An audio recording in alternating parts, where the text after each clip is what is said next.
नमस्कार, digital news 18 मध्ये आपणा सर्वांचे स्वागत आहे। क्रिकेट विश्वचषकाच्या रंगमंचावर आता अंतिम अंक रंगणार आहे आणि त्या अंतिम लढतीत समोरासमोर उभे ठरणार आहेत दोन दमदार संघ, इंडिया नॅशनल क्रिकेट टीम आणि न्यूझीलंड नॅशनल क्रिकेट टीम। आयसीसीच्या प्रतिष्ठेच्या ICC men's T20 world cup 2026 स्पर्धेत सेमीफायनलचा थरारक उत्कर्ष बिंदूला पोहोचला आणि या दोन संघांनी दमदार विजय मिळवत अंतिम फेरीत प्रवेश केला आहे। पहिल्या सेमीफायनलमध्ये न्यूझीलंडने दक्षिण आफ्रिकेला अक्षरशः धूळ चारली। कोलकात्याच्या मैदानावर किवी फलंदाजांनी आक्रमक फलंदाजीचा तुफानी खेळ मांडत अवघ्या 12.5 षटकात लक्ष्याचा पाठलाग पूर्ण केला।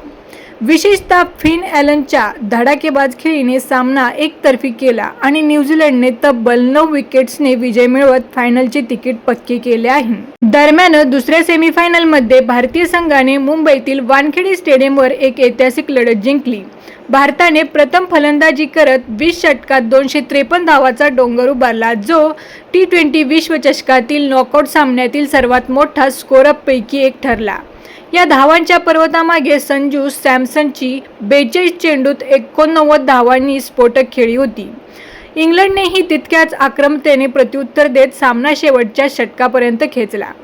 जेकब बेथेलच्या शतकाने सामना रंगतदार केला, मात्र अखेरच्या षटकामध्ये जसप्रीत बुमराह आणि भारतीय गोलंदाजांनी संयम राखत इंग्लंडचा डाव 246 धावांवर रोखला आणि भारताने 7 धावांनी थरारक विजय मिळवला।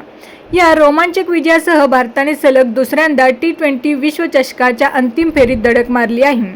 आता क्रिकेट प्रेमीची नजर लागली आहे अहमदाबादच्या भव्य नरेंद्र मोदी स्टेडियमकडे, जिथे 8 मार्च रोजी भारत आणि न्यूझीलंड यांच्यात विश्वचषकाची अंतिम रंगत लढणार आहे। एकीकडे आक्रमक फलंदाजी आणि संतुलित गोलंदाजी असलेला भारत, तर दुसरीकडे शिस्तबद्ध आणि धोकादायक न्यूझीलंड। म्हणूनच क्रिकेट विश्वाला आता प्रतीक्षा आहे त्या अंतिम क्षणाची, जेव्हा ठरेल T20 विश्वचषकाचा खरा सम्राट कोण। धन्यवाद।